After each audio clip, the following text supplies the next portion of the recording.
1. Stone, smoke, and silence. 1-800-2-000 words. You've been dropped into a Greek village in the year 950 BC. You're barefoot, underfed, and terribly confused. You don't understand the language. You have no possessions. You don't even know what time it is because time as you know it doesn't exist here. Clocks haven't been invented yet, and even sundials won't be around for centuries. If you want to track your day, you'll have to watch the shadows crawl across the stones. Your stomach rumbles. That's not surprising. Nearly everyone here is hungry most of the time. This is the Greek Dark Age. After the fall of the Mycenaean palaces around 1100 BCE, with their storied kings, mighty warriors, and elaborate trade, came a collapse so complete that even writing disappeared. It's not a metaphor. Linear B, the Mycenaean script, simply stopped being used. For over 300 years, Greeks forgot how to write entirely. And so the world around you is quiet. Not serene, just voiceless. There are no books, no scrolls, not even wax tablets. No signs. No receipts. No writing on pots or stone. No recorded laws. If you break a rule here, someone might kill you for it, but no one will read you your rights because no one can. You begin your day in a one-room mud brick house. If you're lucky, you're living with a shepherd's family, a man named Dorkin, his wife Timo, and their 2 thin children. The floor is dirt. The ceiling is made of woven reeds sealed with animal dung. There are no windows. The only light comes from the fire pit in the center, and the thin gray smoke coils upward, pooling near the roof. Your eyes sting. The smoke doesn't leave. It swirls around your face, seeps into your clothes, and settles into your lungs. This is normal. It's one reason why most people don't live long. Lung problems are common, even among the young. Infants sleep near the fire because it's warm, but it also means they inhale smoke from the moment they're born. You crouch near the fire.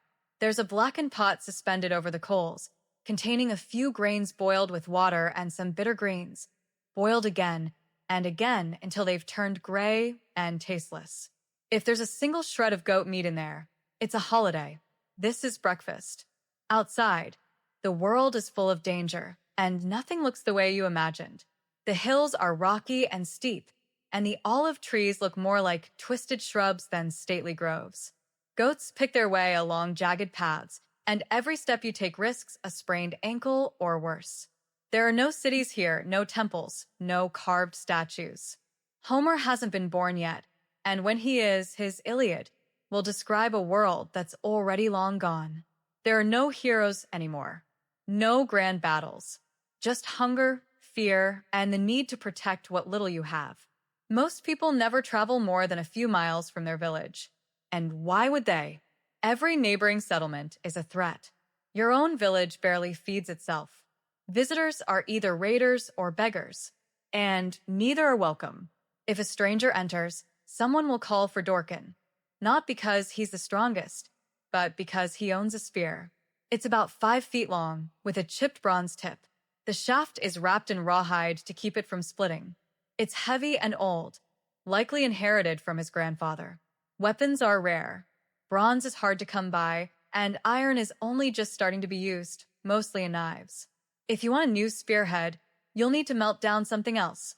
An old blade, a damaged plow, or an heirloom. Nothing is wasted. Your duties begin, and they are many, even though you know nothing. You are told to watch the goats. That means trailing after a herd of scraggly, bleeding animals across rocky, inhospitable slopes while holding a crooked stick. You will need to stop them from eating olive saplings. You will need to shout and clap your hands to keep jackals away. You will need to find water. And you will need to do all of this without shoes. Your feet will bleed the first day. They will blister. You will step on thorns. You will slip on gravel. You will cry. And still, you will need to walk. Goats don't stop moving. Neither do shepherds. You walk from sunrise to sunset, with no meals except what you bring. Usually a pouch with hard bread and olives, if you're lucky. Sometimes only dried figs. If a goat falls or breaks a leg, you'll need to carry it. If one goes missing, you'll be blamed. Dorkin is kind, in the way a man hardened by suffering can be, but if he loses too many animals, his family won't survive the winter. You walk, you watch, you wait. This is your life now. In the evenings, the fear returns. As the sun slips behind the hills, the fire is lit again. Smoke returns. Everyone sits close, wrapped in the day's silence. You ask yourself, where is the music? The poetry? The mythology? They exist, but they live in voices, not paper. A man named Alchemos sings while he scrapes goat dung from the soles of his sandals. He remembers a song from his mother about a hero who killed a boar the size of a house. His voice is soft. He forgets half the lines, but it's enough. Another man remembers a story of a lost city with golden gates and a queen who wept pearls. He tells it in fragments, between mouthfuls of lentil stew. These are your bedtime stories, and they shift with every retelling, because there is no memory in this world except what can be held in the human mind. Disease is constant. There are no doctors, no temples with healing priests. The gods are far away, and while offerings are still made, the old rituals are dying. In their place is practical fear. If someone coughs, you give them garlic and hope. If someone has a fever, you place a wet cloth on their forehead and whisper to the river spirits. If they die, you bury them with a stone over their chest to keep the shadow self from rising. There is no ceremony. There is no prayer. There is only the endless rhythm of waking, walking, working, and wondering if tomorrow will be any different. You lay down on a mat of reeds, your body aching, the fire dying, the smoke still clinging to your hair, and you wonder if this is what it's like to live in silence, with no written words and no certainty. How did anything survive? How did stories pass on? How did memory endure? What happens to a world when it forgets how to remember? What the village remembers. 1-800-2-000 words. You wake up to the sound of coughing. It's not yours, but it might as well be. Everyone in the house shares the same air, thick with ash, goat hair, and the faint sweetness of rot. Taimo, the mother, stirs the fire. Her hands are blackened from soot. She wipes her nose on her sleeve and doesn't look up. The children are already outside. Their bare feet pat the earth without complaint. They are too young to be useful and too old to be carried, so they exist in a strange middle ground, small shadows darting between tasks that will slowly become habits. Dorkin gestures toward the hills. It's time again. You take the goats out, and this time, something has changed. You know the trail now. You've begun to understand the rhythm of the day. The rocks underfoot feel less cruel. Your stick fits your hand a little better. You still limp, but you limp with purpose. You pass the withered olive trees and the patch of barley that no one guards. Everyone knows it's barely worth stealing. You climb past the boundary stones that mark the edge of your village's grazing land. The stones are old and lopsided, set here by ancestors whose names no one remembers. Dorkin told you yesterday, if the goats cross beyond them and someone from another village sees, they might be killed. Not the goats. You. These stones are the only law. In the distance, another fire burns. It's faint, just a smear of gray smoke over the hills. You don't mention it when you return. Everyone already knows. It might be nothing, a cooking fire, or it might be a signal. Raiders, bandits, a rival village. You have no way to tell. This is not the age of border patrols or cavalry. If there's danger, you'll only know when it reaches you. The men clean their weapons that night, if you can call them weapons. A bronze axe, too thin at the edge. A club studded with teeth from a dead boar. A wooden javelin hardened by fire. There is no uniform, no leader, no battle plan. If a fight comes, they will yell, swing wildly, and hope. This is not Homeric Greece. This is the silence that came before, when war was not glory, but panic. Later that night, a story is told. It begins like this. There was once a woman who lived on the mountain, not here, but near the river bend. Her hair was black as crow feathers. One day, the river god came to her while she slept and left her with a child. The child could speak to animals, but he spoke too much, and the gods took his tongue. He vanished into the woods. Some say he still watches the goats. You ask where the story comes from. Dorkin shrugs. My father's uncle, or his wife's uncle. I forget. The story means nothing to you, but it means everything to them. Because in a world without writing, story is memory. Myth is a kind of map passed mouth to mouth. And though it changes, it endures. That boy who spoke to animals? He's not real. But the fear of speaking too freely, of drawing the attention of gods or men is. That story is a warning. You understand now. This village has no books, but it remembers in its own way. You ask about gods. Dorkin says he sometimes prays to Zeus, but only when there's thunder. Timo places offerings near a small pile of stones outside the house. Crusts of bread, dried herbs, a lock of her daughter's hair. She calls the stones the old ones. Are they gods? Ancestors? Spirits? The line is blurry. The people here aren't philosophers. They don't debate metaphysics. Their religion is closer to weather, something you live inside, not something you define.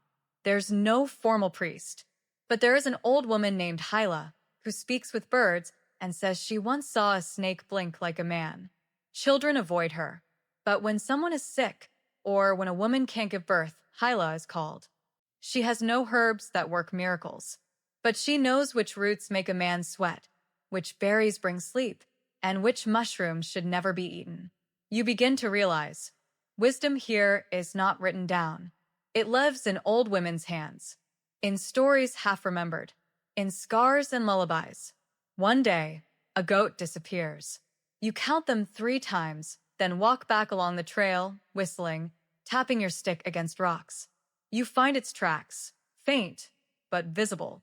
A few bent thistles, a patch of dung. You follow for an hour. Then you find it, dead, throat torn, blood soaked into the dry soil.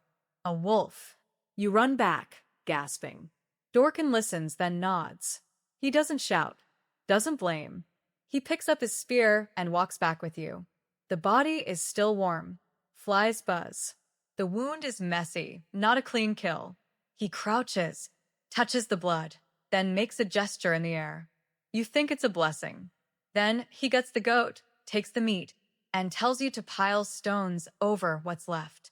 There will be no burial, but there will be a story told tonight at the fire. That evening, Timo sings. It's a song for children, but the men listen too.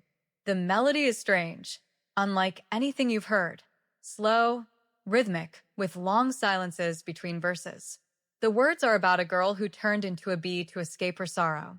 Timo sings it without smiling. Her voice cracks. Her son clutches her hand. Afterward, no one speaks. In the dark, you whisper to Dorkin. What happened to the girl? He says nothing for a while, then shrugs. No one remembers. That part was lost. The next day, a stranger comes. He's not from this village. His hair is longer. His tunic is torn. He carries a small bag and walks with a limp. He speaks the same language or close enough and asks for water. Dorkin gives him some, cautiously. The stranger doesn't stay, but before he leaves, he offers something, a story. He says it's from the coast, where people still trade with islands. He says they've seen ships with sails made of linen and strange dark-skinned men who carry purple cloth. He tells of a place where metal is dug from the ground, not bronze, but black metal, sharper and harder. Iron, he says. It's coming. Then he walks on. That night, you can't sleep, not because of fear or hunger or the smoke, though those still haunt you, but because your mind is full of bees and goats and wolf scars, of bronze and iron, of songs that don't end and stories that don't begin. You think of the girl who turned into a bee. You think of the boy who lost his tongue. And you think of what will happen when this village, these people, these stories are forgotten. Not through violence, but simply through time. Because already parts are missing. Endings are lost. Details are blurred. And there's no one here who can write them down. What will happen when the last voice goes silent? When memory itself disappears? ashes in the dust. 1-800-2-000 words. A month has passed, maybe more. You no longer count the days. There are no calendars, no festivals, no marked time, only seasons, dry, hot, wet, cold, each blending slowly into the next. The summer wind has become dry and sharp. The goat's fur has thickened. The barley has turned golden in the fields, though most of it will be lost to birds. This is how time works now, in the movements of animals, in the thickness of the smoke, in the aches of your joints. One morning, the oldest man in the village doesn't wake up. His name was Thestos. He lived alone in a crumbling hut near the edge of the village, surrounded by thorny fig trees and broken amphorae. He spoke little, and when he did, it was to no one in particular. Some thought he had been a soldier once, in the time when Mycenaean palaces still stood. Others said he had always been old. No one is sure. When they find him, he's already cold. They carry him to the hillside. The ground is too hard to dig deep, so they wrap him in cloth, lay him in a shallow pit, and pile stones over him. Someone says a short prayer, but most simply stand in silence.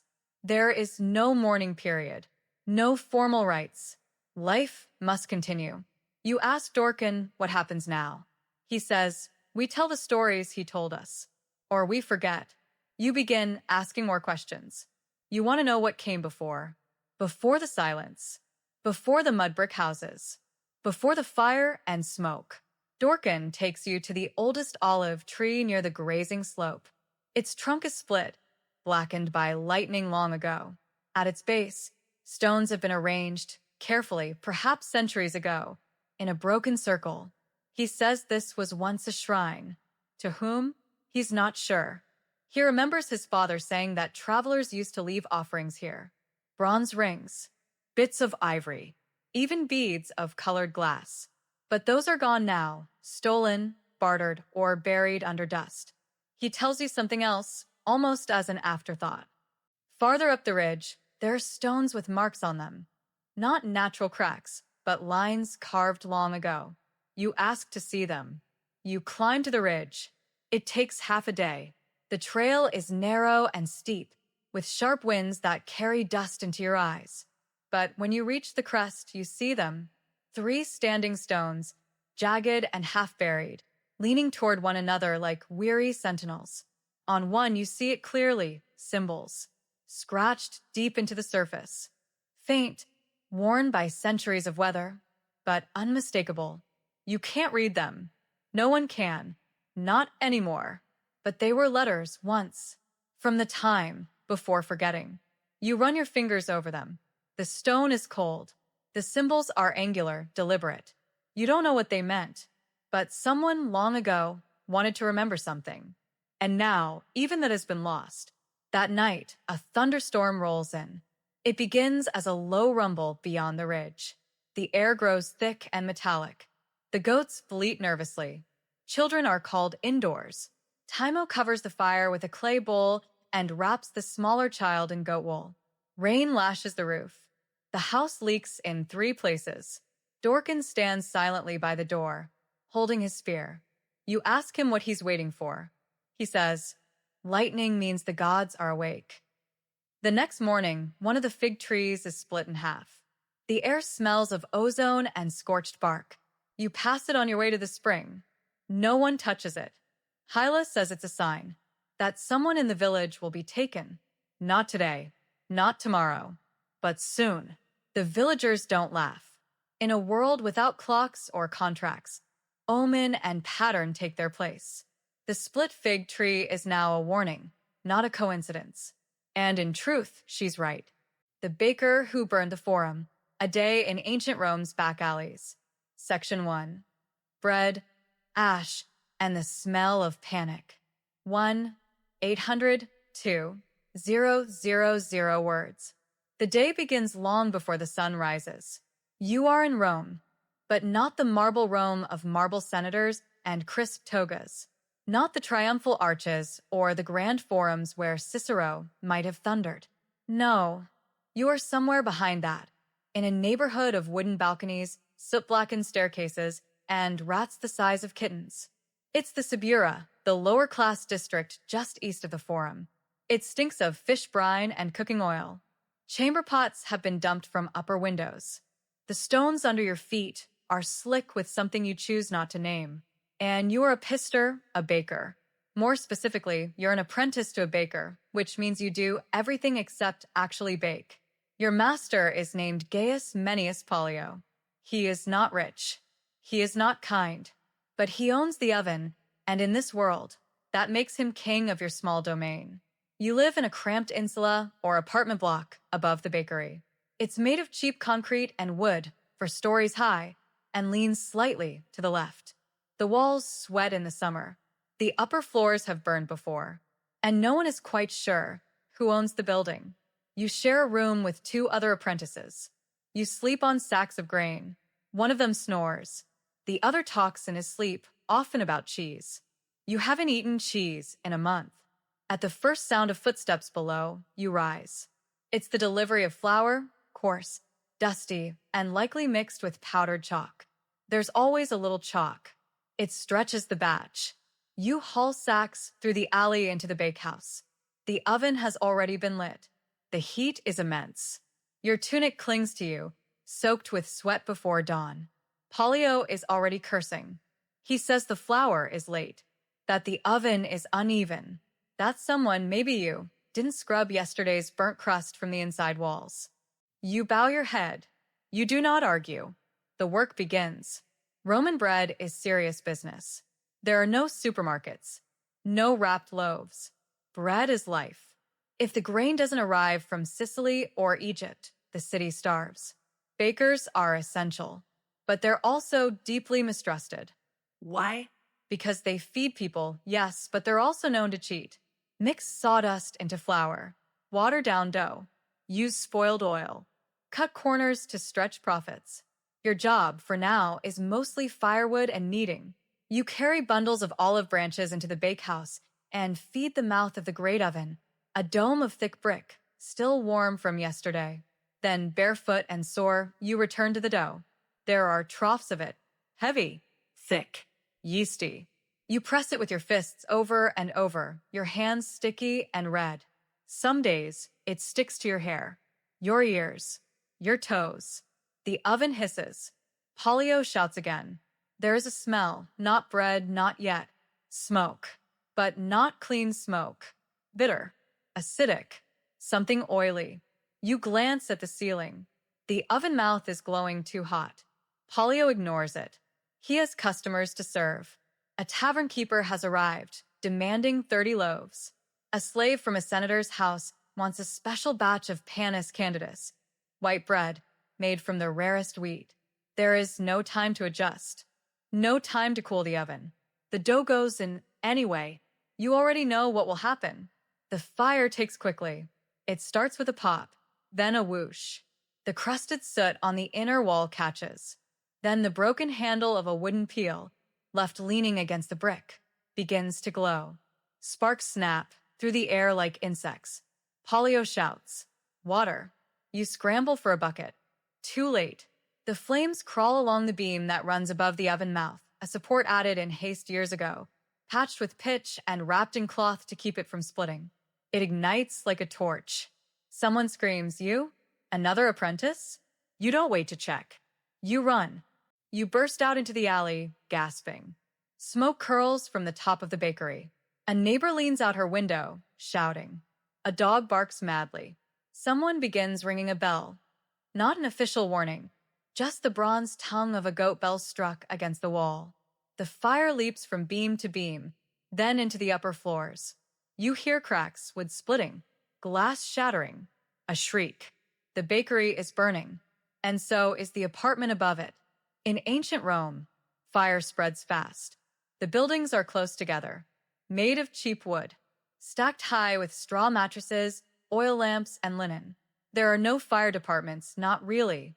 There's a vigila's post a few streets over, but they're few in number, underpaid, and often arrive late. Citizens do what they can. They form a bucket line. They tear down adjacent roofs. They drag furniture into the streets. You throw water until your arms shake. Then a man shoves you aside and starts hacking at a door frame with an axe. He's trying to bring the wall down before it brings him down first. Polio is gone. Some say he ran into the forum. Others say he went back in to save his best tools. No one sees him again. One of the apprentices stumbles out, coughing black smoke. His eyebrows are gone. His tunic is burned. You both collapse in the alley. Around you, people shout, throw water, pray. A tile crashes down beside you, shattering like a plate. You think, this is how the city ends. But it won't, because Rome always burns, and it always survives. By noon, the fire is out. The bakery is black and skeletal. The oven is cracked. The walls are charred. The grain sacks are gone. So is your home. There's no one to report it to. No compensation. No rebuilding fund. You sit on a step, street, watching as neighbors dig through ashes. Already, someone is arguing over whether they can claim the now vacant space. Tomorrow, there will be another baker here. Maybe not you. And yet, you are not alone. A man in a tattered tunic gives you water. A woman hands you a burnt heel of bread. The other apprentice, the snorer, slumps beside you and mutters that his favorite spoon was inside. You all laugh just a little. Then you cough again. That evening, as the sun sets, you walk to the forum. It's calm now. Senators argue under porticos. Vendors hawk figs and oil. A philosopher lectures a crowd about the nature of fire. You lean against a column, exhausted. You think of the fire, of the cracked dome, of polio shouts, of the way the flour dust had sparkled in the morning light before it turned into ash. You think, why did we build so much from wood? Why did no one prepare? Why did it take a burning oven for someone to notice? And then you remember, Rome has burned before, and it will burn again. Smoke in the streets, bread in the bones. 1-800-2-000 words. The next morning, you're still alive, and that's something. You wake up curled behind a broken column, beneath a temple portico near the forum. A statue of Minerva gazes down at you, calm and cracked. The stone is warm from the sun. Your legs are stiff from sleeping on it, and your tunic smells of smoke, sweat, and burned flour. There is no plan. No instructions. No city office to handle your situation. You've lost your room, your work, your tools, and your master. And yet, no one seems especially concerned. Rome does not pause for the misfortune of a single baker's boy. Fires are common in Rome. So common, in fact, that nearly everyone has a fire story.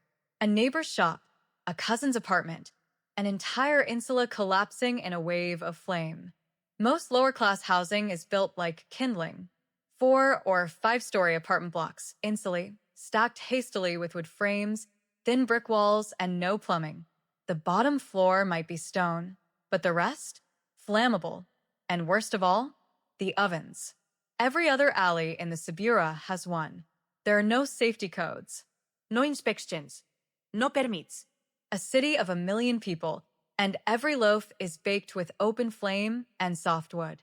It's no wonder Emperor Augustus formed the Vigiles Urbani, the so-called fire brigade. But they're stretched thin, underpaid, corrupt. You remember seeing one yesterday. He stood beside the blaze for a full hour, drinking wine from a cup. He said nothing. Maybe he used to be a baker too. Hunger finds you by mid-morning. You haven't eaten since the burnt crust someone gave you last night. Your belly aches, not with sharp pain, but with a dull, spreading hollowness. The kind that makes your limbs heavy and your mind foggy. You pass a street vendor selling fried chickpea cakes. You smell cumin, garlic, old oil, but you have no asses, no coins. Smoke in the streets, bread in the bones. 1-800-2-000 words. The next morning, you're still alive, and that's something. You wake up curled behind a broken column, beneath a temple portico near the forum. A statue of Minerva gazes down at you, calm and cracked. The stone is warm from the sun. Your legs are stiff from sleeping on it, and your tunic smells of smoke, sweat, and burned flour. There is no plan. No instructions. No city office to handle your situation. You've lost your room, your work, your tools, and your master. And yet, no one seems especially concerned. Rome does not pause for the misfortune of a single baker's boy. Fires are common in Rome. So common, in fact, that nearly everyone has a fire story. A neighbor's shop, a cousin's apartment, an entire insula collapsing in a wave of flame. Most lower-class housing is built like kindling. 4- or 5-story apartment blocks, insulated, stacked hastily with wood frames, thin brick walls, and no plumbing. The bottom floor might be stone, but the rest? Flammable. And worst of all, the ovens. Every other alley in the Suburra has one. There are no safety codes. No inspections. No permits. A city of 1 million people, and every loaf is baked with open flame and soft wood. It's no wonder Emperor Augustus formed the Vigiles Urbani, the so-called fire brigade. But they're stretched thin, underpaid, corrupt. You remember seeing one yesterday. He stood beside the blaze for a full hour, drinking wine from a cup. He said nothing. Maybe he used to be a baker too. Hunger finds you by mid-morning. You haven't eaten since the burnt crust someone gave you last night. Your belly aches, not with sharp pain, but with a dull, spreading hollowness. The kind that makes your limbs heavy and your mind foggy. You pass a street vendor selling fried chickpea cakes. You smell cumin, garlic, old oil, but you have no asses, no coins. The vendor sees your scorched tunic and smoke-blackened arms. He nods, tears a cake in half, and holds it out silently. You take it. You mutter thanks. He doesn't reply. You spend the rest of the day trying to be useful. You help an old woman carry water, sweep ashes from a nearby taberna, offer to knead dough for a man who bakes in the ruins of what used to be a temple kitchen. Anything to stay close to food, or to people, or to warmth. One man tells you he heard of a bakery 2 streets over that's shorthanded. You follow his directions. You find it, a hole in the wall near a butcher's stall, already humming with smoke. You ask the owner, a wiry woman with arms like oars and a voice like gravel, if she needs help. She asks if you have experience. You nod. She asks what you did last. You say, I watched a bakery burn down. She grunts. You're hired. The next few days are brutal. You start before dawn again. The oven is smaller. The dough is denser. The flour is coarser. The woman, her name is Lelia, has no apprentices, only you, and she is never satisfied. But there is bread, and where there is bread, there is life. You sleep in a corner now, beneath a shelf of chipped amphorae. You wash with rainwater. You try to ignore the bruises on your knees and the cough in your chest. Each loaf you shape is pressed with a stamp. L-A-L-I-E. It's her name, her license. It's required by law, not for pride, for accountability. So when customers bite into a rock-hard loaf filled with sand, they know exactly whom to blame. One morning, a boy arrives with an official notice. It's from the local magistrate's office. It names Gaius Mennius Pollio, your old master, and notes that his license has been revoked. He is presumed dead. His bakery is condemned. The space will be sold or claimed by the city. No mention of you or the others. That's not how it works. You were never part of the records. Just a set of hands. A borrowed name. You could disappear tomorrow, and no one would file a scroll. You realize something important then. In Rome, survival isn't about being remembered. It's about staying needed. At the Macellum, the open-air market, gossip spreads like wildfire. A senator's kitchen caught fire, they say, from oil spilled near a stove. Another baker, angry about rising flour costs, tried to bribe the grain official. A third was beaten for serving moldy loaves to a soldier's wife. Bread is power here, and power is dangerous. Even the emperor, wise or not, must tread carefully with grain. If bread runs out, riots follow. The annona, the grain dole, is sacred. You think back to Pollio's oven, the cracked bricks, the old wooden beam. Maybe, in his own way, he died for Rome's addiction to cheap bread. Or maybe he was just tired. You walk past the forum again. There's a new fire there, controlled this time, at the forge of a bronze worker. He shapes a small statuette, a goddess holding a sheaf of wheat. Ceres. You stop and watch. The sparks dance. The heat glows. The smell, metal, smoke, oil, is familiar, almost comforting. You realize something else. Your hands are stronger now. You knead faster. Lift more. Judge heat better. You know how to feel when dough is right, when the crust is beginning to blacken, when the embers are too hungry. You are undeniably a baker. Not a great one. Not famous. But real. Then one evening, as you stoke the oven, a woman knocks on the lintel. She's wearing a blue shawl and has a scar across her cheek. She says nothing, just holds out a stamped loaf. Alayalai. But it's different. It's soft, moldy. It smells wrong. She accuses you in her eyes, not her voice. You didn't bake that one. You know it, but someone did. You apologize anyway. She leaves. The last loaf. 1-800-2-000 words. Rome keeps baking. The weeks pass. Your fingers thicken. Your shoulders ache every evening. You dream in the smell of yeast and ash. You are no longer the baker's boy who watched his master burn. You are the quiet hands behind someone else's name, pressing another stamp into another day's dough. And then one night, something changes. The oven cracks.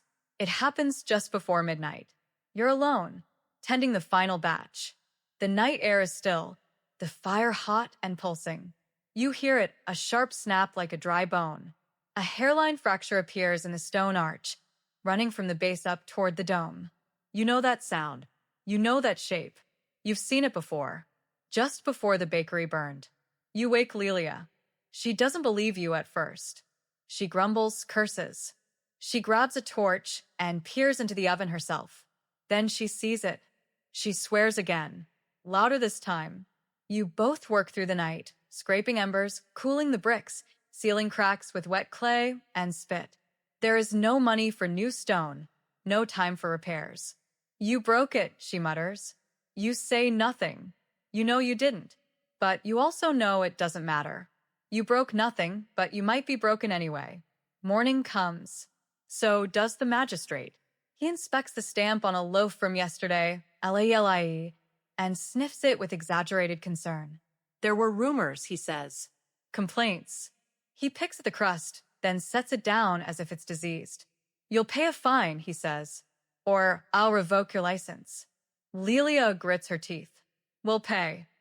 But you both know you won't. There is no extra money, no safety net, just flour and sweat and soot. That night, she tells you the truth.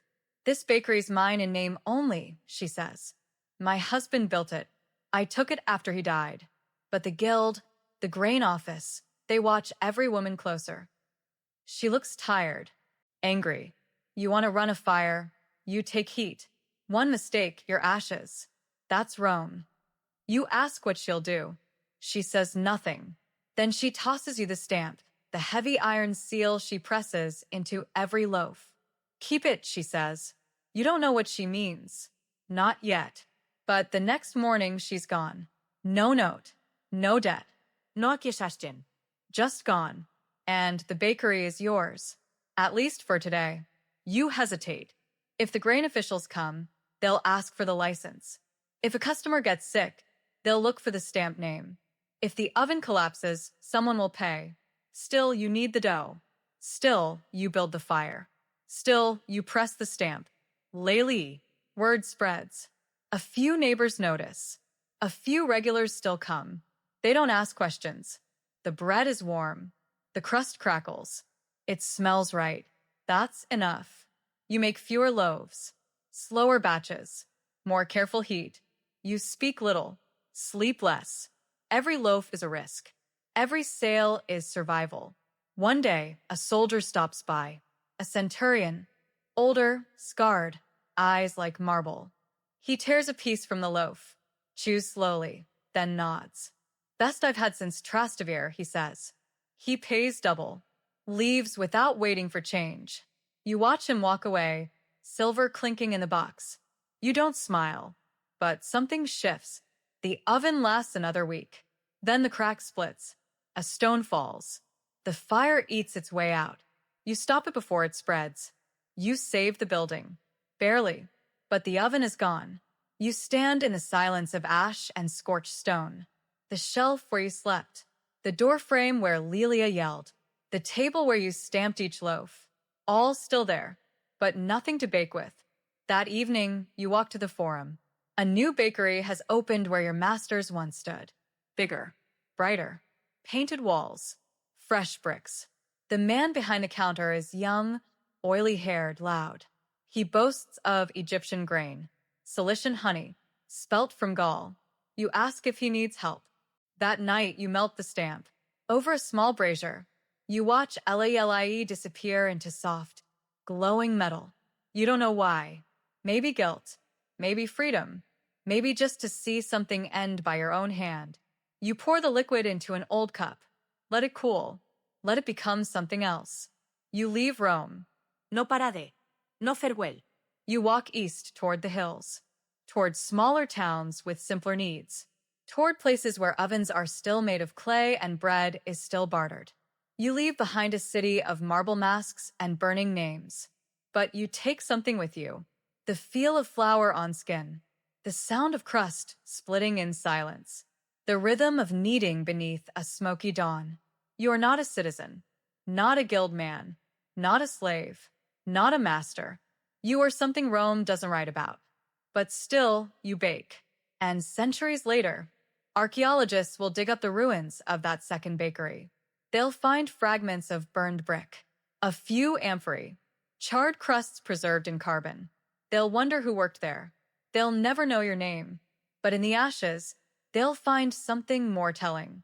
A melted lump of iron, shaped like a seal, but smooth, blank, unstamped. And maybe, just maybe, they'll guess. Someone once chose silence over fame, fire over falsehood, and bread over empire. The shepherd's silence. Life on the forgotten fringe of the Mycenaean collapse.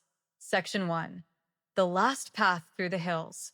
1-800-2-000 words. You wouldn't have heard the collapse. You wouldn't have seen it either. No armies storming through.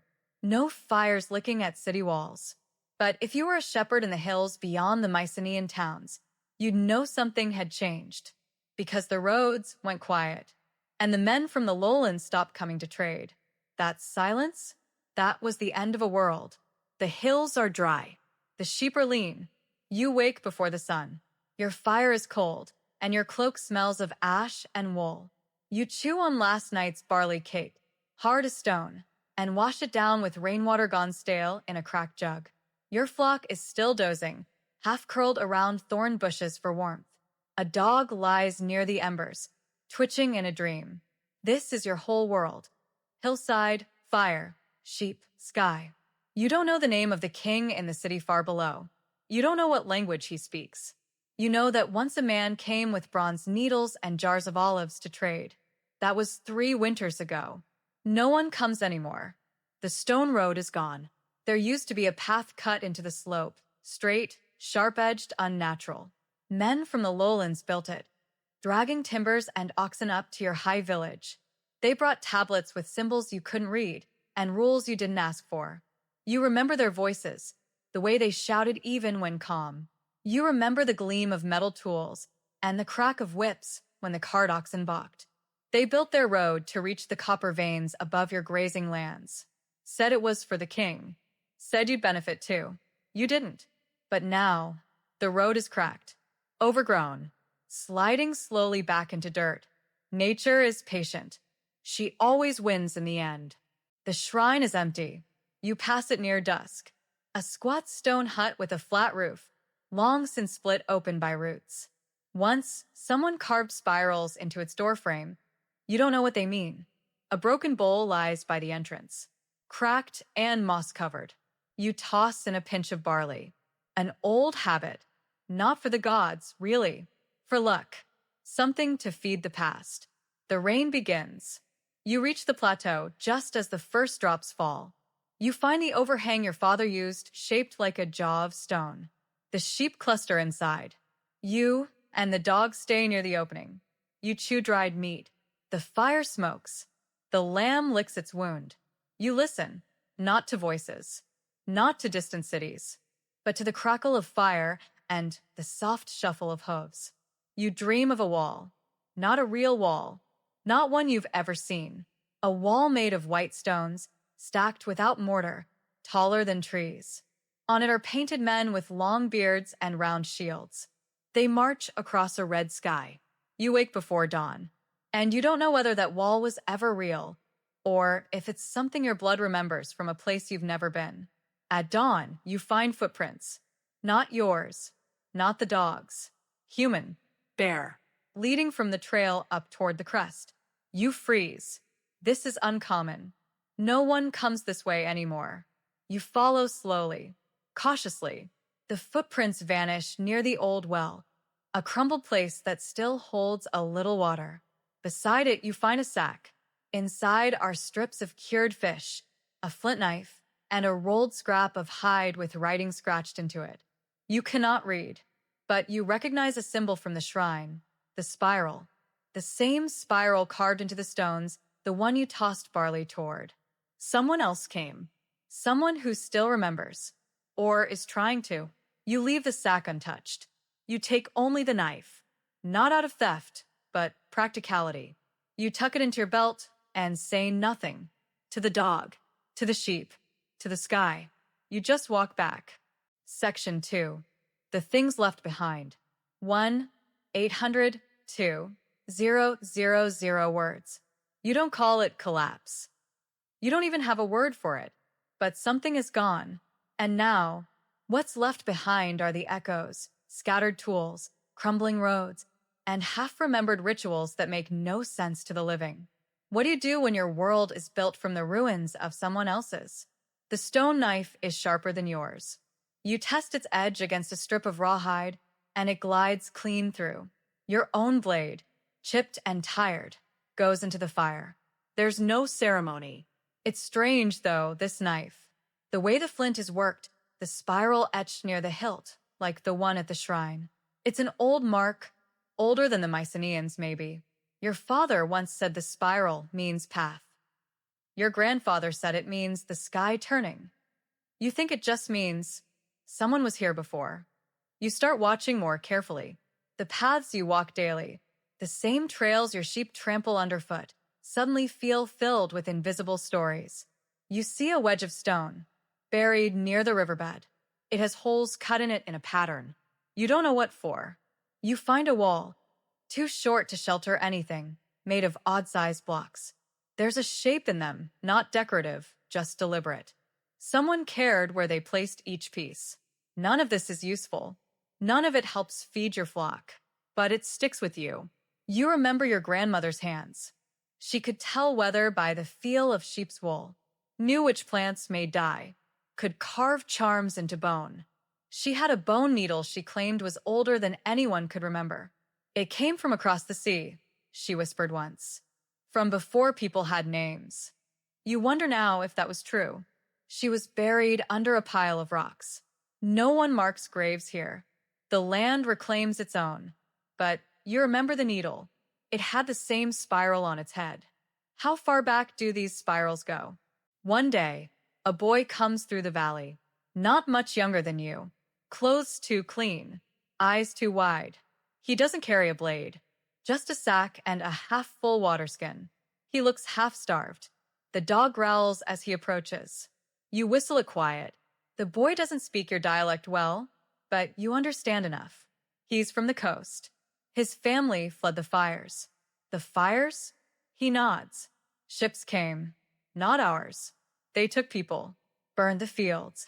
You picture ships on fire, black sails, and stories too big for the hills. You offer him dried meat and a place by the fire.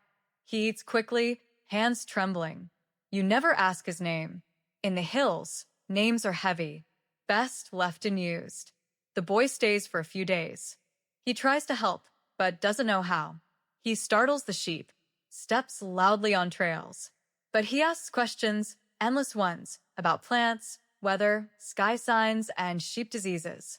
You answer with what you know, not because you think it matters, but because he listens. On the third night, he shows you something, a small clay disc, broken but decorated. A woman with long arms raised to the sky, flanked by snakes.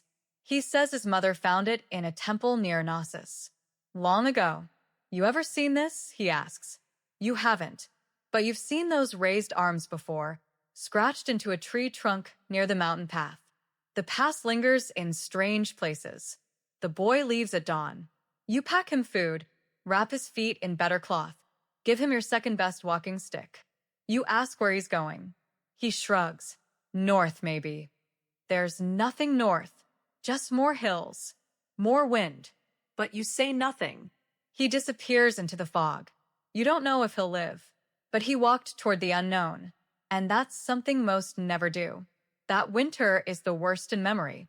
Early snows, little grass, frozen streams. 2 sheep die. The limping lamb doesn't make it either. You feed the carcasses to the fire, not for warmth, but to keep wolves from sniffing too close.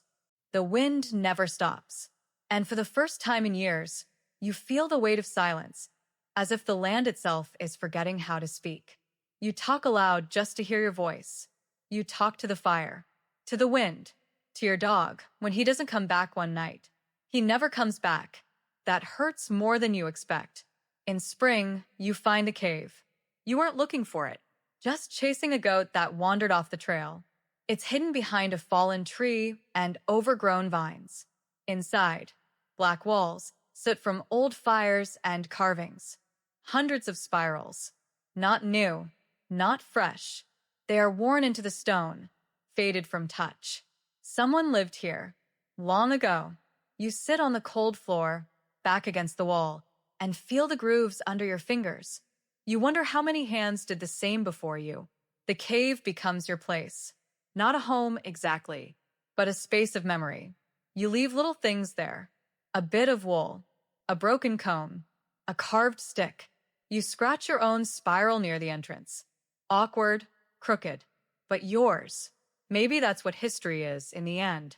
Not palaces or records. Just signs that someone was here and wanted to be remembered. The valley blooms again. Your new lambs are healthy. The grass is thick. You see more birds than usual. You don't know if the world is healing or if it's just your little part of it. But something feels changed. The roads are still gone. The city people never returned.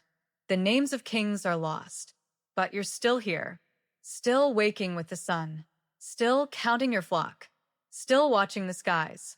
One night, you dream again, not of walls or cities or fire. This time, a great stone circle, high on a wind-bitten peak. People walking around it, slow and silent, each carrying a flame. In the center, a pit of bones, spiral patterns all around. You wake with ash in your mouth, and you realize, maybe those people never left. Maybe they're just walking still. The end of memory. 1-800-2-000 words. You live longer than most. No one expects that. Not you, not the neighbors. Those few who remain scattered in their hillside huts, clutching ancient ways like blankets in the cold. You reach an age when even memory forgets its own order. And the collapse, whatever it was, is no longer a wound, but a landscape. One you've walked for decades. There are fewer names now. The people you once knew? Gone. Not in fire or glory, but drifted away in pieces. A fever here, a bad season there, a stubborn cough that never cleared. Even the boy from the coast, the one who came through the valley with nothing but a broken disc and hungry eyes. You never saw him again. You imagine he died. Or maybe he became someone important far away. A priest, a teacher, a man with stories about the hills, and a shepherd who spoke to stone walls. But there's no knowing. The spiral has become habit. You carve it into fence posts, into bark when you mark a trail, into the soft belly of river clay, just to watch the water take it away. Sometimes you hum when you do it. You're not sure where the tune came from. Maybe your grandmother. Maybe the wind. The spiral is meaningless. Or maybe it's everything. You've stopped asking. Once a trader comes. He's younger than you, but not much. His beard is full of salt. His sandals are patched with shell buttons. He brings tin, not much, and thread. You give him cheese, dried roots, and a few flints. He stays one night. By the fire, he asks, "Was there really a city here once?" You shrug. "A big one," he continues. "They say you could walk for half a day and never leave the walls." You say nothing. He looks into the flames. Do you remember its name? You do. Somewhere in the back of your mouth. But the name is heavy, and names are best left unused. So you shake your head, and he lets it go. A child comes to live with you. Not your child. A cousin's cousin. Orphaned when wolves took the hut down by the reed beds. He's small, quiet, watchful. You teach him how to set a trap, how to judge the weather by the color of the hills, how to dig roots without breaking them. One day, he picks up a broken piece of painted pottery near the olive grove. Shows you the pattern. Curved lines, looping like waves. "What is it?" he asks. You don't say palace floor.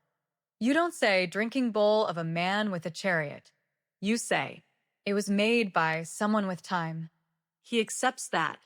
Children are good at accepting ruins. You begin to dream differently, not of spirals or cities or flames. Now you dream of silence, of long walks, of stone on skin, of the way sheep huddle when the storm comes. You think of the hands that carved the caves, the ones who lived before the Mycenaeans. Before anyone wrote anything down, what if they never collapsed? What if they simply let go? What if forgetting is the natural end of things? There's a word you hear sometimes. A new one. Hellenes. It passes in trade, in old prayers, in travelers' mouths. They say it like it matters, like it's a gathering, a banner. You taste it once, when the wind is soft. It doesn't fit your tongue. You are not a Hellene. You are something else. A shadow behind the name. A keeper of roads that no longer exist. You let the word pass you by. You walk the old road one last time, just to see how far it still reaches. You find stones that once guided chariots, now split by roots. A collapsed bridge swallowed by moss. The distant suggestion of towers in a line of unnatural hills. You stand where the gate once stood. The wind is warm, the grass humming with insects. You feel no longing, just quiet. You leave things behind now. A comb made from bone, a jar of ash, a worn sandal placed neatly under a ledge. You're not preserving them. You're not offering them. You're just making it easier for someone else. If anyone comes, if anyone remembers, the boy, now a man, sits by your fire. Not the coastal boy, the cousin's cousin, the child who grew under your silent eye. His beard is short, his shoulders strong. You see your own motions in his hands. The way he sets the fire, how he watches the weather. You should go to the coast, you tell him. There's nothing there, he says. There might be something. He shakes his head. Here is enough. You nod. Not because he's right, but because that's how these things work. On your last morning, you wake before the light. The sky is not yet blue, just suggestion. The air holds its breath. You walk barefoot to the cave, place your hand on the spiral, and close your eyes. No one records the day you die. No stone is raised. No song sung. But years later, someone finds your comb and your walking stick and a smooth stone with a spiral carved so gently that only rain reveals it. They wonder who you were, but they won't know. Not really. And that's fine, because you lived after the end of the world and made it your own. The candle in the dust. The scribes who stayed when the libraries fell. Section 1. The ink that wouldn't dry. 1-800-2-000 words. The last thing you expect when the empire falls is how quiet the parchment room becomes. No burning. No screaming. No invaders kicking down the door of your monastery. Just a gentle silence. The kind that creeps into your bones. The kind that makes you question whether anything ever mattered at all. You were a scribe, or at least you were trained to be one, before the roads disappeared, before the messengers stopped coming, before the prior fell into silence and refused to open his cell. You learned to trim quills, stretch sheepskin vellum, Grind iron gall ink until it was thick enough to stain fingernails for weeks. You know the weight of Latin when it sinks into Greek. The smell of fresh parchment. The rhythm of copying, when the world still cared what you copied. But now the shelves gather more dust than texts. The ink dries in its pots. And no one remembers how many monks used to live here. You stay. Why? That question lingers like smoke from an extinguished candle. Maybe it's loyalty. Maybe it's habit. Maybe it's fear of whatever's out there beyond the crumbling courtyard wall. Or maybe it's just because the scriptorium is warmer than the dormitory in winter. And the candle wax still melts when you hold your hand over it. So you stay. And you copy. You copy things no one asked for. Not the great Psalters. Not the Roman annals. Not even Aristotle. Instead, you copy a forgotten herb list from a Gallic monk who spelled time without an H. You copy a fragment of a shipping manifest cataloging linen from Syracuse. You copy a child's doodle of a goat inked onto the blank back page of an old gospel. You copy because that's what your hand remembers how to do. Sometimes you try to leave. You pack a sack, stale bread, dried fish, a candle stub. You make it as far as the northern gate, where the stone arch leans a little more each year. You look out, past the untended orchard, past the long-dead road. You imagine a city somewhere, with people who still write things down. And then you hear a raven call from the ruined tower, and your feet turn you back to the pages, back to the dust, back to the silence. A boy arrives. Not a monk, not a student, just a boy. He doesn't speak much, eyes dark and uncertain. He sleeps under the old rain barrel for 3 nights before you invite him inside. He eats like he hasn't eaten in days. He points to your quill and makes a motion with his hand, writing. You nod. You show him how to cut parchment, how to sand the ink, how to press the pages flat. He doesn't ask what the words mean. He just copies. Months pass. The prior dies. You bury him under the fig tree, where the soil still remembers how to yield. No ceremony, just the boy and the wind and your calloused hands. After that, the bells go quiet. No one rings them anymore. But the boy still writes. One day, a fire catches in the kitchen hearth. You beat it back with old cassocks and buckets of rainwater. The boy screams as it climbs the wall. You drag him outside by the collar of his robe. When the flames die, the storeroom is blackened. Half your ink is gone. The Psalms are burned through at the Beatitudes. But the shipping manifest survives. So does the page with the goat. You salvage what you can. Bind the pages with twine. Scratch a new alphabet into the covers, just in case someone reads it differently someday. You begin writing notes to yourself. Not prayers, not scripture, just thoughts. Ink thin today, cold, quills soft. The boy dreams of wolves. Dreamed of the empire, bright walls, brass coins, gone. You don't know why you write these, but one day the boy copies them too, line by line. He's better at it than you were at his age. His script is tighter, more confident, more likely to last. A man with one eye arrives. He wears a cloak of patched cloth and smells like oxhide. He trades you a sack of beans for a bundle of pages. He doesn't care what they say. He just wants paper. But before he leaves, he stares at a passage the boy wrote. A description of honeybees in midwinter and how they huddle. He taps the page. You wrote this.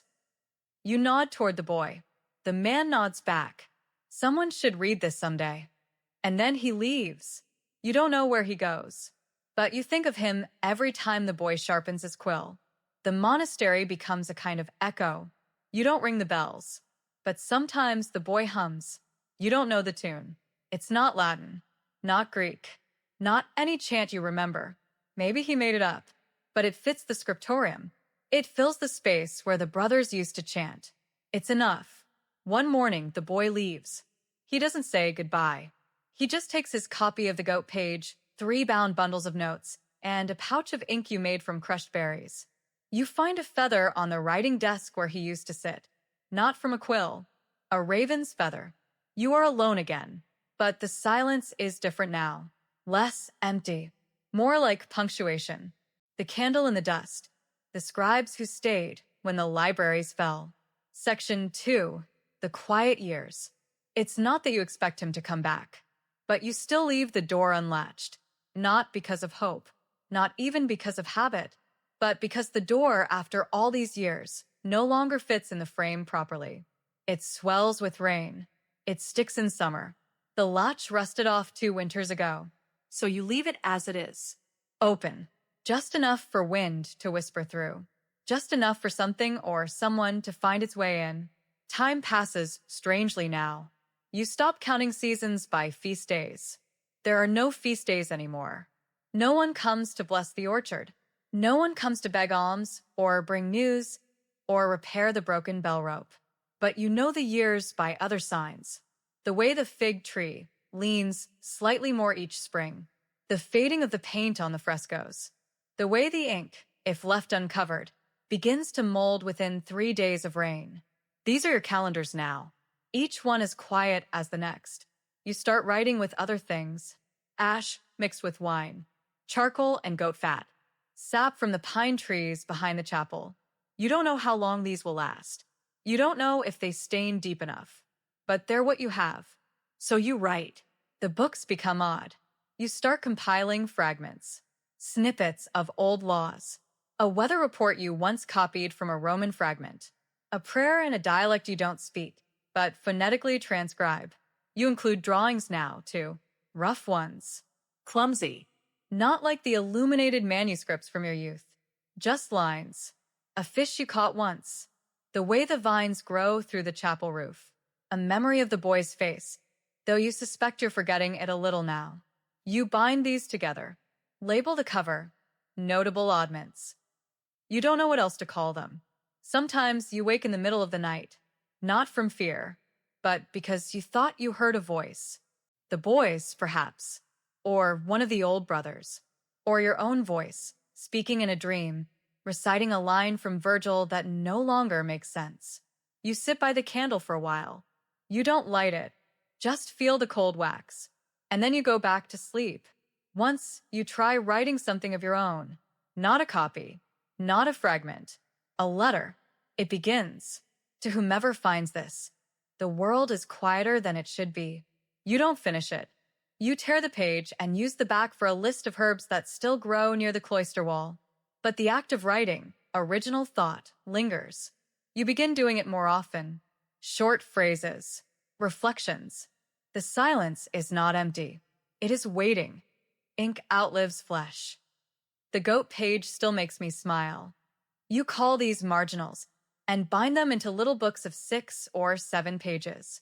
You place them beneath a stone in the scriptorium wall. You aren't hiding them. You just don't want them to leave too soon. A woman comes once. She wears trousers, which you've never seen before, and carries a satchel made of woven grass. She calls herself a gatherer.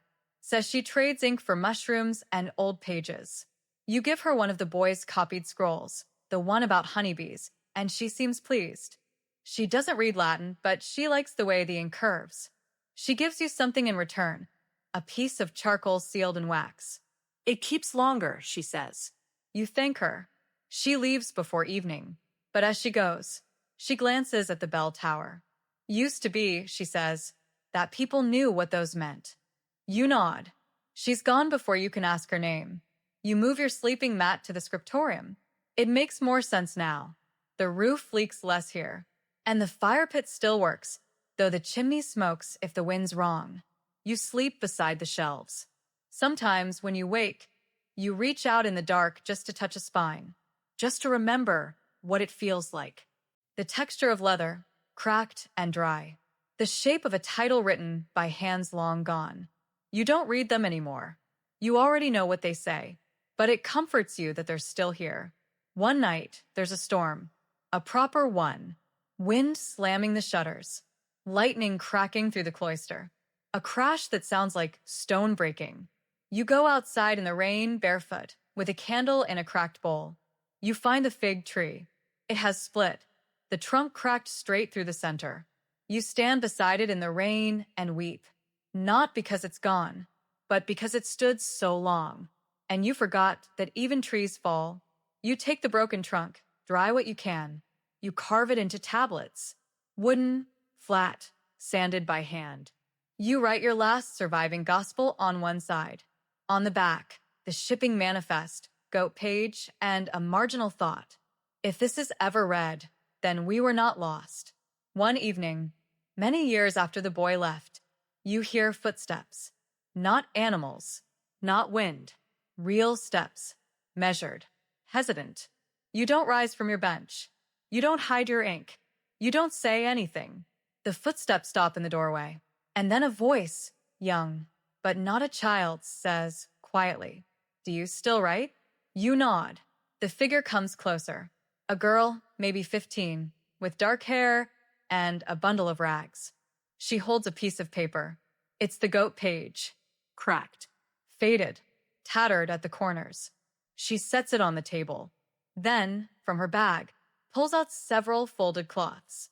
Inside, bundled pages, bound with care. You touch the edges. Some are in your hand. Some are the boy's. But others are unfamiliar. Different inks. Different languages. She smiles. He said someone had to carry it forward. You show her where the quills are kept. You melt fresh wax for the candle. And for the first time in years, the scriptorium feels full again. Not crowded, just alive. The candle in the dust. The scribes who stayed when the libraries fell. Section 3. Ashes and seeds. There's something different about writing with another person again. Not just the sound, though you'd forgotten how many small noises come with a second presence. The rustle of parchment, the crack of wax, the cough that echoes down the cloister. It's the rhythm. Alone, your work was like breathing, slow, quiet, necessary. But now, there's motion, discussion, silence broken by. How did you used to draw bees? What does this word mean again? Is that how you write Philosophia? Or is the PH backwards? You realize you're smiling more, even if the work hasn't changed. The girl is clever, not polished, not formally trained, not like you once were. But she remembers. Even small things. The way you shape the G in Greek script, which shelf hides the worm-bitten copy of Lucretius. How long to let the ink rest in cold months so it doesn't freeze. You begin calling her ink. You don't know her real name. She doesn't volunteer it. But when you whisper across the desk, "Ink, hand me the clean vellum," she never misses a beat. The world remains distant. You still don't go beyond the orchard. Neither does she. But she tells you of other places. Villages to the west where paper is so rare they write on bark. A widow who traded milk for verses of Homer. Children learning to read from songs carved into fence posts. You're not sure if she's making it up. But then again, your whole life has been shaped by things you've never seen. Alexandria. Rome. Jérusalem. What's one more invisible city on the list? A winter comes unlike others. The cold stays longer. The trees bloom late. You begin rationing ink. You even scrape a page you once wrote on, something about market weights in Thebes, and reuse the vellum. Ink notices, but says nothing. Instead, she begins to copy only by daylight. No candles. No fire. When you ask why, she shrugs and says, "So it lasts longer." You nod. You do the same. One day, she doesn't come to the scriptorium. You wait. By the second night, you think she's gone. But on the third day, she returns, shivering, soaked, muddy to the knees. She says only one word. Fire. You don't ask. She doesn't explain. But later, when she unrolls the wax cloth she'd carried for years, several of the pages are blackened. Some are gone entirely. You help her dry the rest. The goat page survived. But the one she loved most, a simple tale about a monk and a red-legged chicken, is gone. She weeps for it. You weep with her. Then you write it again from memory. It isn't perfect, but when she reads it back, she laughs through tears. "It's worse than the original," she says. "But it's mine now," you reply. Spring arrives. And with it, people. At first, it's a trader. Then a woman with a mule. Then a group of children with patched tunics and hungry eyes. You give them figs. Ink gives them ink. She hands one child a page with a song on it. The child doesn't read, but she sings the shapes anyway. You write down what she sings and realize it's a dialect you've never heard. Ink calls it River Latin. You copy it phonetically. A few days later, the mule woman returns and asks if you can teach her boy letters. You say yes. You don't ask payment. You just hand him the goat page. He smiles. The scriptorium becomes a school, not a proper one, but the kind made of benches and bread crusts and firewood borrowed from the cloister wall. People come to copy things. They bring scraps, the bottom of a wine jar, a chip of tile, fabric. You write on all of it. Ink teaches them how. She's better at instruction. You're better at precision. Together, you form a rhythm again, a new kind, like two scribes echoing one another in a library long fallen to dust. And yet, the fear never leaves entirely. Not really. You still flinch when a storm hits. You still hide the older books beneath the stone shelf. You still dream of fire and water and empty shelves. But you also begin to understand something. Not every page will survive. Not every copy will be perfect. But like seeds blown from a tree, some will take root. Somewhere. Somehow. Even if no one remembers where they came from. One evening, you and Ink sit beneath the fig tree. It has regrown from the cracked stump. Not tall yet, but taller than you expected. She is reading aloud from a new book, one she helped create. It's called The Remembered Leaves. It's full of odd things. A recipe for saltwater bread. A letter to no one. A poem you once murmured in your sleep. She laughs at it, but keeps turning the pages. Do you think anyone will care about this? She asks. You watch the last light fade from the orchard. The wind turns a page. And you answer, simply, if they read it, they'll care. And that's enough. For the first time in your life, that's enough. There are rumors that some bakers are hoarding, selling to foreigners at night, raising prices. Dion opens his storeroom, offers them a taste. They take 2 bags as a precaution. No compensación. He doesn't protest. He simply adjusts his recipe the next morning, more water, more barley, smaller loaves. He tells his customers that the bread may taste different. Some complain, some don't notice, but none go hungry. And that, to Dion, is the victory. Somewhere, in a dark corner of Athens, a hungry boy chews on a crust and doesn't cry tonight. He doesn't know who baked it. He doesn't need to. That is the baker's reward, silence, survival, and the knowledge that the city lived another day. To break bread in bronze, the bakers of the ancient hearth. Section 1. The wheat beneath their nails. 900 words. You would not have lasted a morning in an ancient Greek bakery, and certainly not as the baker, because long before philosophy, before theater, even before democracy, there was bread. And someone had to make it. The hour before dawn smells of ash and sweat. In the cramped back room of a stone-walled shop near the Athenian Agora, a man kneels by the oven's mouth, coaxing yesterday's embers to life with a straw fan. His eyes sting. His arms ache. There's flour in every crease of his tunic. His name is lost to us. We'll call him Dion. He is one of dozens of bakers who wake while the city still dreams, while the philosophers still sleep off last night's wine, while the fishmongers haven't yet arrived with their pail catch, while the rich still stir in their silk sheets.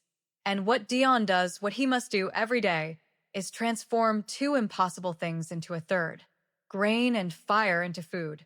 The grain begins in a sack that smells of field mice. Wheat, if he's lucky. Barley, if he's not. Sometimes a mix. Always coarse. Always laced with sand. It arrives from the docks in bags that leak dust and weevils. Dion can't afford to mill it himself. He pays a neighbor with a hand quern, a heavy disc of stone, and a smaller one atop it. Grain goes in the hole. Muscle does the rest. The result? A flour that feels like grit between your teeth. The kind you'll still taste even after baking. The kind that wears down molars like river stones wear down cliffs. But this is Athens. 5th century BC. Nobody's dreaming of white bread. Water is fetched from the public fountain. Dion's youngest son, barely taller than the amphora he carries, hauls it up from the base of the Acropolis. It takes 2 trips. He spills some. He always does. The water isn't clean, not by our standards, but it's better than the well Dion once used before the frogs died in it. Sometimes, he stirs the flour with yesterday's leaven, a fermented lump of old dough, left in a clay pot to sour. Sometimes he uses wine dregs, vinegar, even crushed figs, anything to coax a rise. There's no yeast packet. No thermometer. Just smell. Feel. Hope. Kneading is not an art. It's a war. The dough clings to his knuckles like wet clay. He punches, folds, grinds it against the wooden table. It takes both hands and half his strength. Flour dust clouds the room, settling on shelves already ghosted with it. He's done this every morning for 20 years. His back aches from the posture, always leaning, never straight. His palms are calloused in strange crescents. But he doesn't think about that. He thinks about timing, because the fire must be ready before the loaves. And if it's not, they'll go raw inside. And no one buys raw bread. The oven is no modern machine. It's a klebanos, a dome-shaped earthenware structure with a wide base and a narrow mouth. It holds heat like a jealous god. Dion feeds it olive wood scraps and dry fig twigs, waiting for the inside to glow red. He tests it the way his grandfather did, tossing a pinch of flour onto the inner wall. If it browns too fast, it's too hot. If it stays pale, it's not ready. Only when the flour turns golden in 5 slow counts does he slap the shaped dough to the wall. There's no tray. The dough sticks directly to the clay. Bubbles form almost instantly. Steam bursts like tiny sighs. Then it begins to smell, not like modern loaves, but like earth and smoke and something almost bitter. His customers arrive before the sun does. A widow who buys only half a round. A soldier who wants 6 loaves to carry into the hills. A mother who insists her son won't eat crusts. He doesn't judge them. He doesn't have time. He uses a charred stick to mark debts on the doorframe, little scratches next to each name. Some never pay. He knows. But bread must go out. Every day. If he hesitated over every coin that didn't come back, no one would eat. And Dion would have to choose which of his own children did. The heat never leaves the room. Even after the last loaf is gone, the air clings to his skin like another layer of dough. His clothes smell of fire, his hair of salt. But it is then, finally, that he eats. Not the best loaf. That's for the customer with coins. Not the worst. That's for the pigs. But something in between. Hard edges. Hollow inside. Still warm. He tears it apart with his fingers, no knife needed. He dips it in olive oil, if he has any. If not, he sucks the crumbs from his palm. Sometimes he eats standing. Sometimes he sits on the step outside. Today he sits. Because his knees are tired. You might wonder why he does it. Why a man would wake in the dark to wrestle smoke and ash and grain. Why he works when others rest. Why he gives when others hoard. It isn't about pride. There's little of that left in his cracked hands. And it's not about legacy. Bakers don't end up in marble statues or epic poetry. It's something simpler. Because everyone eats. And someone must make what they eat. That is his role. To keep the city fed. To keep it moving. To let others be gods and generals and orators, while he becomes the quiet breath between their words. That night, he will sleep next to the oven. Not because it's warm, though it is, but because thieves steal flour faster than gold. And mice don't fear walls. His son will curl beside him. They'll talk briefly about how many loaves sold, whether tomorrow's grain is enough, if the rain will ruin the next batch. Then silence. Then dreams. Of soft dough. Of smoke. Of a morning that always begins too soon. But if you listen closely, if you press your hand to the ancient stones of Athens and feel for the warmth of vanished fires, you might still hear the rhythm. Flour, water, Heat. hands, the cycle that never stopped, even when the names did. The city eats first. 900 words. You've woken up in ancient Athens and taken the baker's place, or tried to. Your knuckles are cracked from kneading. Your shoulders ache from lifting sacks of grain. Your clothes are heavy with flour. But that was only the start, because now you have to keep up with the rhythms of a city that eats 3 times a day and remembers who fed it and who failed. And no one cares that you're tired. The marketplace judges in silence. As the sun rises, the agora awakens, not with shouts or drums, but the low sound of dozens of sandals scraping across dusty stone. The bread stalls open one by one, and yours is among them. Dion, or you, if you're brave enough to stand in his place, lays out the morning loaves on a worn plank of wood that bows slightly in the middle. The bread is still warm. It must be. There are flat barley discs, blackened at the edges. There are thick wheat loaves with cracks along the top from uneven heat. There are tiny balls of dough stuffed with fig paste, a luxury for one noble client. There are no labels, no prices posted. Everyone knows what each one costs, and who can afford which. The buyers come in waves. First, the kitchen slaves, sent by wealthier households to get the freshest loaves before the dust settles. They rarely speak, just hold out coins and bark amounts. Then, the merchants and vendors who want bulk, cheap, dry rounds that won't rot by evening. Dion offers them yesterday's leftovers, slightly harder but half price. By midday, the philosophers come, arguing loudly over Plato's newest metaphors while selecting soft loaves for their students. And everyone speaks it. The soldiers eat flat barley cakes, dense and dry, easily carried under a tunic or across a saddlebag. They're meant to last for days, sometimes soaked in wine to soften. The farmers prefer wheaten loaves with cracked crusts, big enough to feed a family in slices. The bread smells faintly of ash and sweat, like the fields it came from. The nobles? They buy the soft interior only, the crumb, scooping it out with spoons and tossing the crust to their dogs. They call it clean bread, as if the rest is dirty. Sometimes, Dion wonders if those crusts know they're wasted. Then there's the funeral bread. It's different. He bakes it once every few weeks when someone dies and the family wants to mark the rites. It's plain, made without leavening, shaped into flat discs with a small thumbprint in the center. The thumbprint isn't just symbolic. It's for the coin placed atop, an offering to Sharon, the ferryman of the underworld. That bread isn't eaten. It's buried with the dead. Dion finds it strange, sometimes, baking something meant for mouths that will never chew again.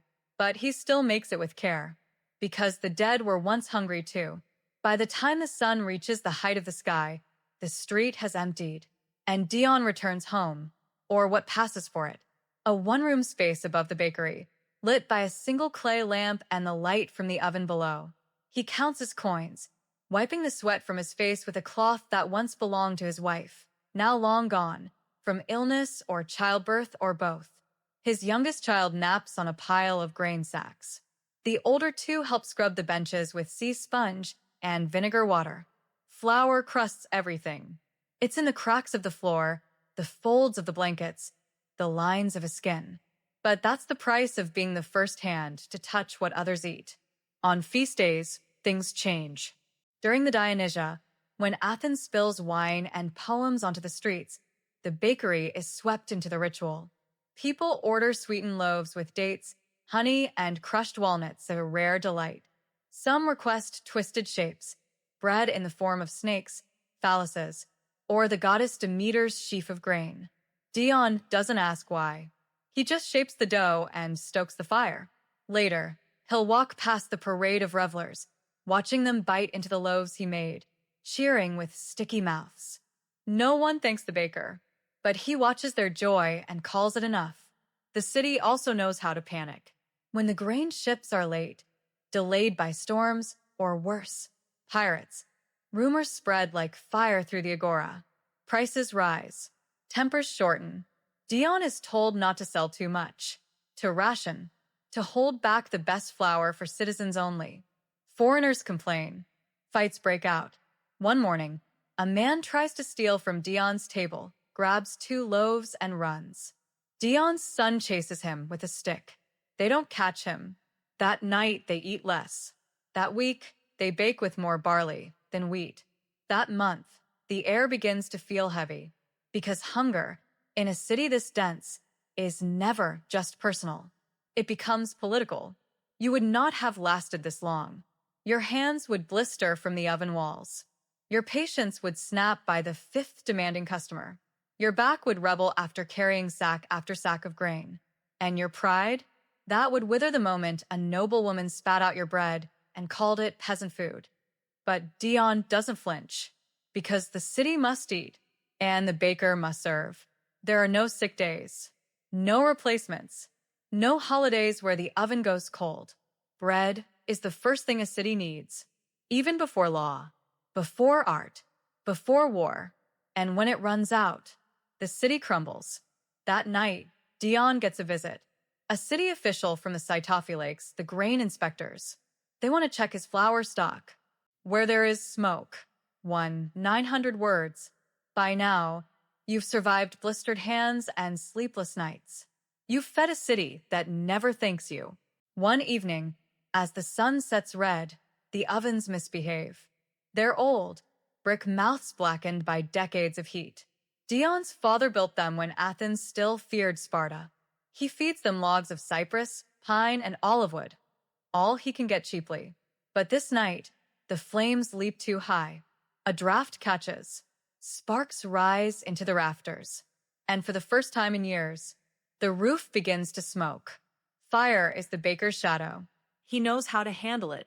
Every movement is muscle memory. Grab the water jar, douse the base, smother with grain sacks, shout for help. The neighbors come. They always do when there's fire. Even a rival baker sends water. Because in Athens, flames leap houses faster than gossip. Within minutes, the fire dies. Only a small patch of roof is scorched. A miracle, some say. But Dion doesn't smile, because every spark leaves a scar. And next time, he might not be so lucky. The bakery closes for 3 days. Not because Dion rests, but because the heat has warped the oven stones. He can't afford the mason. So he does it himself, scraping, realigning, patching with a mix of clay and ash. The children eat old barley mash. The youngest cries for honey bread. There is none. Dion tells stories instead. Of the time he fed an entire wedding with just 2 loaves. Of a nobleman who traded a gold ring for a sweet bun. His voice is calm, but his hands never stop moving. On the 4th day, he bakes again. The first loaves are uneven. One cracks. One comes out raw in the center. He feeds those to the dogs. By evening, the rhythm returns. The oven glows like a bronze heart, and the city, unaware of its near miss, eats without pause. Not all is routine, though. That week, Dion is summoned to the Prytaneon, the ceremonial hearth of Athens. A rare thing for a common baker. He walks there with flour still in his beard, his best tunic stained at the sleeve. A magistrate greets him. They want bread for a festival. Specifically, for Panathenia, Athens' grand celebration of Athena's birth. It must be perfect, symbolic, traditional, a wheat loaf in the shape of a shield, with sesame on the rim and a fig in the center. Dion agrees, not because it will make him rich, but because even gods must be fed. The baking takes 2 days. He uses his cleanest tools, fresh water from the temple spring, flour he's saved in a sealed jar for months. The dough rises slowly in the shaded corner of the kitchen, wrapped in linen blessed by his mother's hand. When the final loaf comes from the oven, it is golden, blistered on the edge, fig center slightly sunken. Dion frowns. It's not perfect, but it's honest. He delivers it himself. The priests don't smile. They nod. That is the highest praise a baker gets. That night, he sits outside his home. Not to rest, bakers rarely do, but to feel the air cool his face. He listens to the city settling, doors closing, sandals scraping stone, the mutter of late-night drinkers. He hears a dog bark, a lyre in the distance, a cough that reminds him of his father's last year. And he hears nothing of bread, because the city is fed. For now. You, however, are not well. If you had tried to walk this path, even for a week, you would be limping. Your skin would be raw. Your stomach might rebel from half-cooked barley. Your lungs would ache from the flour. Your patience would snap under the weight of obligation. You would have burned the bread. You would have scorched the walls. You would have wept when the fire rose and frozen when the customers shouted. You would have run. But Dion? He stays. Because someone must bake while the city sleeps. There's no statue for the baker. No marble inscription. No bronze tablet in the temple halls.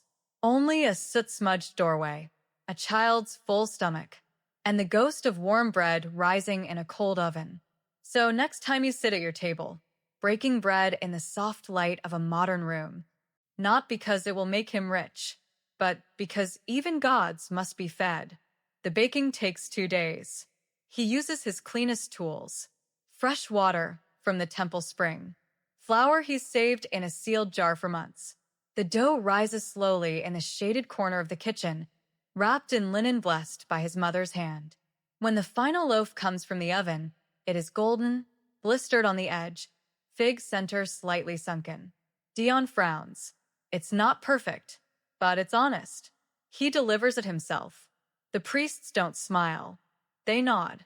That is the highest praise a baker gets. That night, he sits outside his home. Not to rest, bakers rarely do, but to feel the air cool his face. He listens to the city settling, doors closing, sandals scraping stone, the mutter of late-night drinkers. He hears a dog bark, a lyre in the distance, a cough that reminds him of his father's last year. And he hears nothing of bread, because the city is fed. For now. You, however, are not well. If you had tried to walk this path even for a week, you would be limping. Your skin would be raw. Your stomach might rebel from half-cooked barley. Your lungs would ache from the flour. Your patience would snap under the weight of obligation. You would have burned the bread. You would have scorched the walls. You would have wept when the fire rose and frozen when the customers shouted. You would have run. But Dion? He stays. Because someone must bake while the city sleeps. There's no statue for the baker. No marble inscription. No bronze tablet in the temple halls. Only a soot-smudged doorway. A child's full stomach. And the ghost of warm bread rising in a cold oven. So next time you sit at your table, breaking bread in the soft light of a modern room, remember, somewhere long ago, a man like Dion burned his hands so you could eat in peace.